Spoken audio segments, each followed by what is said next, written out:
दक्षिणी कैलिफोर्निया में एक युवा महिला पहाड़ों के चारों ओर गाड़ी चला रही थी। तभी अचानक छोटी चट्टानें गिरने लगी और कार की विंडशील्ड को तोड़ दी। एक पूरी चट्टान खिसक जाती है, जिससे भारी मात्रा में पत्थर और गंदगी वाहन से टकराती है और उसे सड़क के किनारे से धकेल देती है। पहाड़ी से नीचे तब तक गिरती और घूमती रहती है जब तक कि वो फिर से एक किनारे से नहीं गिर जाती। लेकिन शुक्र है कि कार फंसने पर लड़की बच जाती। हालांकि जब वो बाहर देखती है तो उसे पता चलता है कि कार मुश्किल से कुछ चट्टानों पर लटकी हुई है। रे और लॉस एंजल्स अग्निशमन विभाग के अन्य सदस्य लड़की की तलाश के लिए एक हेलीकॉप्टर में उड़ान भर रहे हैं, जबकि एक पत्रकार उनकी नौकरी के बारे में साक्षात्कार ले रहा है। जब आखिरकार उन्हें कार दिखाई देती है तो वे लड़की को शांत रहने के लिए कहने के लिए उसके फोन पर कॉल करते हैं, लेकिन जब कार थोड़ा हिलती है तब भी वो चिल्लाती है। रे सावधानी से नीचे उड़ता है, हेलीकॉप्टर को अंतराल के माध्यम से फिट करने के लिए झुका। एक बचावकर्मी कार को सुरक्षित करने के लिए रस्सी के सहारे नीचे उतरता है, जिसे उसे 5 मिनट से कम समय में करना होगा, अन्यथा इंजन विफल हो जाए। जैसे ही लड़का करीब आता है, लड़की आगे बढ़ने की कोशिश करती है, जिससे कार फिर से हिल जाती है। कार जल्दी सुरक्षित हो जाती है, लेकिन दुर्भाग्य से यह फिसल जाती है और बचाने वाले को फंसा देती है। हेलीकॉप्टर भी हिलने लगता है और इंजन अधिक समय तक नहीं चल पाता, इसलिए रे भी नीचे जाने का फैसला करता है। जैसे ही हेलीकॉप्टर ने काला धुआं निकालना शुरू किया, रे कार तक पहुंचता है और लड़की को बाहर निकालने से पहले दरवाजा तोड़ देता है। पायलट ने कार को पकड़ने वाली रस्सी को काट दिया, जिससे कार गिर गई और दुर्घटनाग्रस्त हो गई, लेकिन बचावकर्ता को भी मुक्त कर दिया, जबकि रे ने लड़की को सुरक्षित रूप से पकड़ लिया। बाद में कैलिफोर्निया इंस्टीट्यूट ऑफ टेक्नोलॉजी में डॉक्टर हेस बड़े पैमाने पर भूकंप के इतिहास पर एक व्याख्यान दे रहे हैं, जिससे दुनिया भर में बहुत सारी मौतें और विनाश हुआ। हेस ने सैन एंड्रियास फॉल्ट का भी उल्लेख किया है, जो कैलिफोर्निया से होकर गुजरने वाली टेक्टोनिक प्लेटों का मिलन स्थल है। उन्हें इसमें कोई संदेह नहीं है कि इस तरह के गठन से देर सवेर इसके बाद हेस अपने कार्यालय जाता है, जहां डॉक्टर पाक हुए बांध के करीब पाए गए छोटे भूकंपों की खबर साझा करता है और वे उनकी जांच करने का निर्णय लेते हैं।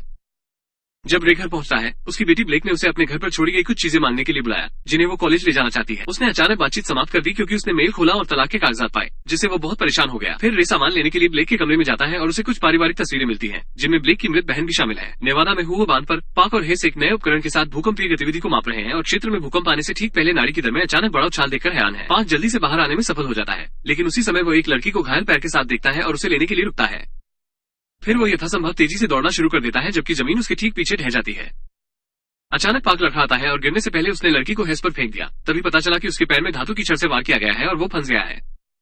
हेस उसकी मदद करना चाहता है, लेकिन पाक उसे लड़की के साथ रहने के लिए कहता है, क्योंकि अंततः बांध टूट जाता है और पानी का एक बड़ा विस्फोट उसकी जान ले लेता है। रे के पास वापस उसे अपने बॉस से एक संदेश मिलता है, जिसमें उसे भूकंप के बारे में बताया जाता है और उसे अंदर आने के लिए कहा जाता है। सबसे पहले रे अपनी बेटी की चीजें छोड़ने के लिए रुकता है और अपनी पूर्व पत्नी एम्मा और उसके प्रेमी डेनियल से मिलता है। एम्मा ने उसे बताया कि वो डेनियल के साथ रह रही है, जिससे रे बहुत परेशान हो जाता है और वो अजीब तरह से काम पर जाने से बच जाता है। कुछ घंटों बाद ब्लेक डेनियल के साथ उसके कार्यस्थल पर जाता है और लॉबी में इंतजार करते समय उसकी बहन और उसके छोटे भाई ओली से दोस्ती हो जाती है। इस बीच हेस का साक्षात्कार उसी रिपोर्टर द्वारा किया जा रहा है, जिसने रे से बात की थी और बताया था कि पाक के मरने से पहले उन्होंने पुष्टि की थी कि उनका नया उपकरण भूकंप की भविष्यवाणी कर सकता है। वे अचानक हेस के छात्रों द्वारा बाधित हो जाते हैं, जिनके पास सैन एंड्रियास फॉल्ट के साथ गतिविधि की खबर है। इस जानकारी का उपयोग करते हुए हेस कुछ गणना करता है और एक मानचित्र पर फॉल्ट और बांध की सीमा का पता लगाता है, जिससे यह निष्कर्ष निकलता है कि पूरा सैन एंड्रियास फॉल्ट जल्द ही बंद हो जाएगा। लॉस एंजल्स शहर में एम्मा डेनियल की बहन के साथ दोपहर का भोजन कर रही है, जो एम्मा की दूसरी बेटी की मौत के बारे में बहुत अशिष्ट सवाल पूछती है। वे तब बाधित हो जाते हैं जब एम्मा को रे का फोन आता है, जो अपने रवैये के लिए माफी मांगता है। अचानक रेस्तरां की मेजें हिलने लगती हैं और जल्द ही पूरी इमारत भूकंप की चपेट में आकर हिल जाती है। जब रे हेलीकॉप्टर की खिड़की से देखता है तो उसे पता चलता है कि भूकंप के कारण राजमार्ग भी टूट रहा है। वो एम्मा से पूछता है कि वो कहाँ है और उसे छत पर जाने के लिए कहता है, ताकि वो उसे कुछ मिनटों में ले सके। तभी अचानक भूकंप आने से वे भी वहां पहुंच जाते हैं। डेनियल अपने ड्राइवर से उन्हें वहां से निकालने का आग्रह करता है और कार जितनी तेजी से संभव हो उतनी तेजी से आगे बढ़ती है, क्योंकि पूरा पार्किंग स्थल ढहने लगता है और अन्य लोग घबराहट में इधर उधर भागने लगते हैं। जमीन में एक छेद खुल जाता है और कार नीचे जाकर एक दीवार से टकराकर और मलबे में फंसकर खत्म हो जाती है। कार की छत को एक बीम द्वारा नीचे धकेल दिया जाता है और ड्राइवर की तुरंत मौत हो जाती है, जिसकी सीट मुड़ जाती है और ब्लेक के पैर फंस जाते हैं। डेनियल उसे बाहर ले जाने की कोशिश करता है, लेकिन कोई फायदा नहीं हुआ, इसलिए वो कहता है कि वो मदद की तलाश में जाएगा।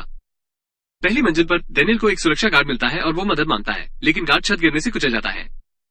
भयभीत होकर डेनियल ने बाकी लोगों के साथ जाने का फैसला किया, लेकिन बेन और ओली ने उसे गार्ड से बात करते हुए सुना और ब्लेक को खोजने का फैसला किया।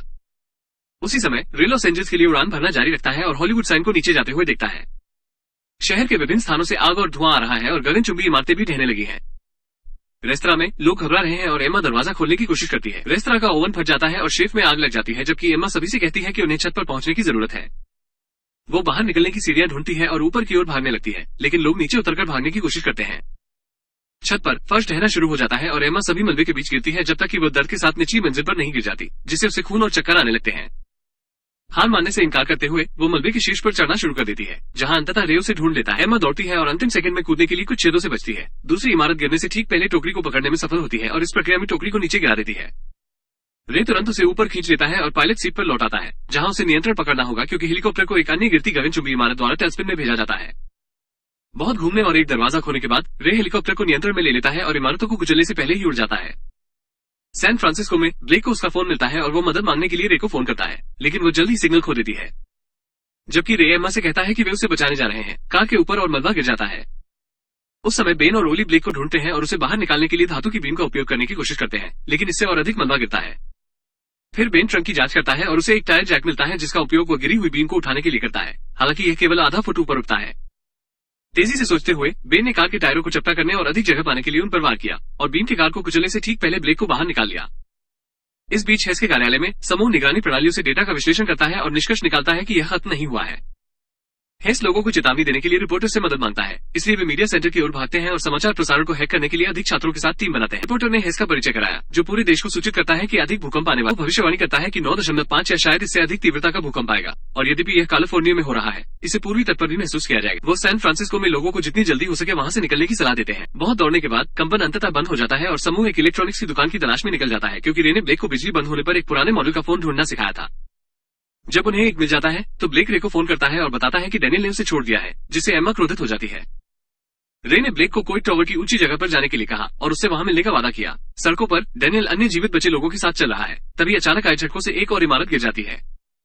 भीड़ घबरा जाती है और सभी दिशाओं में भागती है, जबकि डैनियल लोगों को अपने रास्ते से हटा देता है, जिससे एक व्यक्ति धूल की लहर से उड़ जाता है। जब हेलीकॉप्टर नष्ट हुए बेकर्सफील्ड के पास पहुंचता है तो एक इंजन अचानक फट जाता है। रे को पता है कि वे दुर्घटनाग्रस्त होने वाले हैं, इसलिए वो कुछ पागल चालें चलाना शुरू कर देता है, उतरने की कोशिश करने के लिए बार बार नीचे उतरना और ऊपर जाना। दुर्भाग्य से प्रोपेलर एक लैंप पोस्ट से टकराता है और हेलीकॉप्टर नीचे गिर जाता है और एक स्टोर फ्रंट में दुर्घटनाग्रस्त हो जाता है। शुक्र है कि रे और एम्मा ठीक है और वे देखते हैं कि कैसे लोग संकट के इस समय का उपयोग मॉल को लूटने और पागलों की तरह एक दूसरे को गोली मारने के लिए करते हैं। वे पार्किंग स्थल का उपयोग मॉल को लूटने और पागलों की तरह एक दूसरे को गोली मारने के लिए करते हैं। वे पार्किंग स्थल के आसपास तब तक छिपते रहते हैं जब तक उन्हें एक ट्रक नहीं मिल जाता जिसका दरवाजा खुला है और रे उसमें गर्म तार लगाना शुरू कर देता है। तभी एक चोर अचानक उसे बंदूक से धमकाता है। बिना किसी हिचकिचाहट के रे ने उसे निहत्था कर दिया और उसे मुक्का मारा। फिर वो ट्रक में एम्मा के साथ निकल गया। कुछ ही देर बाद हाईवे पर उन्होंने देखा कि एक बुजुर्ग दंपति एक टूटी हुई कार के साथ हाथ हिलाकर उन्हें रुकने के लिए कह रहे हैं। बुजुर्ग दंपति के पास वापस जाते हैं और रे की नजर उस आदमी की हवाई टोपी पर पड़ती है, इसलिए दंपति उन्हें पास के हवाई अड्डे के हैंगर में ले जाता है। धन्यवाद के रूप में वे बुजुर्ग दंपति को हवाई जहाज पर चढ़ते समय ट्रक देते हैं। उड़ान भरने से पहले रे ने स्वीकार किया कि वो भावनात्मक रूप से दूर हो गया था, क्योंकि वो नहीं जानता था कि अपनी बेटी की मौत से कैसे निपटे, और वो इसके लिए खुद को दोषी मानता है क्योंकि उस दिन राफ्टिंग करने का विचार उसका। इस बात के लिए माफी मांगता है कि उसने उनकी शादी को कैसे नष्ट कर दिया, और एम्मा ने उसे आश्वासन दिया कि कोई भी उनकी लड़की को नहीं बचा सकता था, इसलिए उसे दोषी महसूस नहीं करना चाहिए। सैन फ्रांसिस्को में ब्लेक का समूह उस भीड़ के साथ चल रहा है जिसे बाहर निकालने के लिए एक गार्ड द्वारा मार्गदर्शन किया जा रहा है। अचानक ब्लेक एक परित्यक्त फायर ट्रक को देखता है और आपातकालीन आपूर्ति का एक बख्तरबंद बक्सा निकालता है, जिसमें एक रेडियो और भोजन राशन शामिल है। बेन ने देखा कि कोई टावर आग की लपटों और धुएं से घिरा हुआ है। कुछ ही क्षण बाद विमान सैन फ्रांसिस्को पहुंचता है, लेकिन हवाई अड्डे पर भी आग लगी हुई है, इसलिए रे विमान को ऑटो पायलट पर सेट करता है और घोषणा करता है कि उन्हें पैराशूट से बाहर निकलना होगा। एम्मा झिझक गई है, इसलिए रे उसे अपने पैराशूट से बांधता है और वे एक साथ कूदते हैं। बेसबॉल हीरे के बीच में सुरक्षित रूप से उतरने से पहले कई मिनट तक गिरते। उसी समय क्षेत्र में एक और भूकंप आता। हेस और उनकी टीम फिर से टेबल के नीचे छिप गई। उन्होंने देखा कि इस बार इमारत जोर से हिल रही है। सैन फ्रांसिस्को की सड़कों पर तीनों गिर जाते हैं क्योंकि भूकंप के कारण बिजली की लाइनें गिरने लगती हैं और इमारतें नष्ट होने लगती हैं। समूह भागने की कोशिश करता है, लेकिन बेन गिर जाता है और कांच का एक टुकड़ा उसकी जांघ में चुभ जाता है। समय ओली की तबीयत खराब हो जाती है और ब्लेक उसे सांत्वना देने की पूरी कोशिश करता है। बाकी हिस्से लगातार ढह रहे हैं, इमारतें और यहाँ तक कि पुल भी ढह रहे हैं। समुद्र भी डगमगाने लगा है। जैसे ही रे और एम्मा बाहर आते हैं, रे लोगों को स्टेडियम के पीछे छिपने के लिए कहने के लिए दौड़ता है, क्योंकि यह इमारतों के गिरने के रास्ते से दूर है। वहाँ एक घायल महिला है जो चल नहीं सकती है, इसलिए रे उसे उठाता है और स्टेडियम में ले जाता है, जहाँ हर कोई समय से पहले दीवार के सामने छिप जाता है, इससे पहले कि वे गिरती संरचनाओं की चपेट में आ जाए। सुनिश्चित करने के बाद कि सब लोग ठीक है, रे और एम्मा को एहसास हुआ कि चलने या गाड़ी चलाने के लिए बहुत अधिक विनाश है, इसलिए उन्हें नाव लेनी होगी। एक बार जब भूकंप रुक जाता है, ब्लेक बेन की जांघ से टुकड़ा लेता है और घाव को लपेटता है। हेस ने अपने कंप्यूटर की जांच की और पुष्टि की कि यह इतिहास में दर्ज सबसे बड़ा भूकंप है। कुछ मिनट बाद रे और एम्मा को पता चला कि टावर जल रहा है, लेकिन रे जानता है कि ब्लेक दूसरी इमारत में चला गया होगा।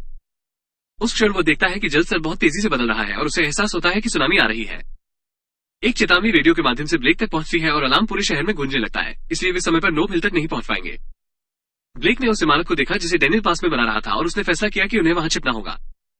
तट पर सैकड़ों नावें दूर जाने की कोशिश कर रही हैं, लेकिन एक विशाल लहर द्वारा अवरुद्ध हो जाती हैं। कुछ नावें ऊपर की ओर चलती हैं और गिर जाती हैं, लेकिन रे शीर्ष तक पहुंचने के लिए पर्याप्त नियंत्रण रखता है। दुर्भाग्य से उन्हें एक कंटेनर जहाज मिलता है जो लगभग उन्हें मार डालता है। शुक्र है कि रे ठीक समय पर दूर चला जाता है और जहाज केवल उनकी छत पर रहता है। कंटेनर भी गिर रहे हैं, इसलिए जब जहाज गोल्डन गेट ब्रिज पर पलटता है तो रे उन सभी से बचने के लिए तेजी से गाड़ी चलाता है। इससे जीवित बचे बहुत से लोग मारे जाते हैं, जिनमें डैनियल और बुजुर्ग दंपति भी शामिल है। दुर्भाग्य से यह पर्याप्त ऊंचा नहीं है और वे देखते हैं कि सुनामी उनके पास आ रही है, इसलिए वे खंभों के पीछे छिपने के लिए भागते हैं। पानी खिड़की को तोड़ता है और इमारत में भर जाता है, जो गिरने लगती है, लेकिन एक अन्य गगनचुंबी इमारत द्वारा अवरुद्ध हो जाती। झुकने के कारण कुछ पानी बाहर निकल जाता है और तीनों फर्नीचर को पकड़ कर रखते हैं ताकि वो भी बाहर न गिरे। रे और एम्मा नाव के साथ क्षेत्र में पहुंचते हैं और पूरी तरह विनाश की स्थिति देखते हैं। ये जानकर कि ब्लेक ने रे की शिक्षाओं से सीखा है, वे उसकी तलाश के लिए ऊंची इमारतों की ओर चले गए। ब्लेक और भाइयों के पास वापस उन्होंने देखा कि सीढ़ियां साफ कर दी गई हैं, इसलिए वे ऊंची मंजिल पर चले गए। कि ब्लेक बेन के पैर की जांच करता है, वो एक बड़ी तारीफ करता है और वे चुम्बन करते हैं। उसी समय ओली ने नाव को विपरीत दिशा में जाते हुए देखा। वो और ब्लेक उनका ध्यान आकर्षित करने के लिए खिड़की पर हाथ मारने लगते हैं, लेकिन एम्मा और रे उन्हें सुन नहीं पाते। ब्लेक को याद आता है कि ओली के पास एक लेजर पॉइंटर है, इसलिए वो उसे नाव के नियंत्रण कक्ष पर चमकाती है और अंततः वह इसको नहीं देख लेते। अचानक एक और लहर क्षेत्र से टकराती है और खिड़कियों को तोड़ देती है, साथ ही दूसरी मंजिल पर भी पानी भर जाता है। बेन और ओली बचने के लिए सीढ़ियों की ओर तैरते हैं, लेकिन दुर्भाग्य से ब्लेक पानी में फंस गया और कांच के दरवाजे के कारण भाइयों तक नहीं पहुंच सका। इमारत डूब रही है और पानी का स्तर तेजी से बढ़ रहा है। आपको एम्मा के हाथों में छोड़ देता है और इमारत में तैरने के लिए पानी में कूदने से पहले उसे चुमता है। एक बार अंदर जाने पर रे कांच के दरवाजे की दूसरी तरफ एम्मा को देखता है और उसे मलबे को हटाने की कोशिश करते समय इंतजार करने के लिए कहता है। ऊपरी मंजिल पर बेन ओली को ब्लेक के लिए वापस जाने तक सुरक्षित रूप से इंतजार करने के लिए कहता है, लेकिन उसी क्षण इमारत फिर से हिलने लगती है और पानी उनके क्षेत्र में भी पहुंच जाता है। ये पानी ब्लेक को सांस लेने के लिए आखिरी कुछ इंच तक ले जाता है और वो जल्दी मर जाती है। हताश रे मलबे को हटाने का अंतिम प्रयास करता है और अंततः अपनी बेटी तक पहुंचने के लिए अपना रास्ता बनाता है। उसे अपने साथ ले जाता है और भाइयों से मिलने के लिए ऊपर तैरता है। इमारत लगातार डूब रही है क्योंकि ब्लेक को सीपीआर देने की कोशिश करता है और बेन खिड़कियां तोड़ने की कोशिश करता है, लेकिन वो पर्याप्त मजबूत नहीं है। बाहर एम्मा ये देखती है और नाव को वापस चलाती है और फिर बहुत तेज गति से इमारत के पास पहुंचती है, जिससे वो अंदर चली जाती है। समूह तुरंत नाव पर चढ़ जाता है और दूर चला जाता है, इससे पहले कि इमारतें उनके पीछे गिर जाएं, रास्ते से हट जाएं। रे ब्लेक को पुनर्जीवित करने की कोशिश करता रहता है और अंततः हार मान लेता है, लेकिन एम्मा को रोते हुए देखकर वो एक और बेटी को खोने से इनकार करते हुए प्रयास जारी रखने के लिए प्रेरित होता है।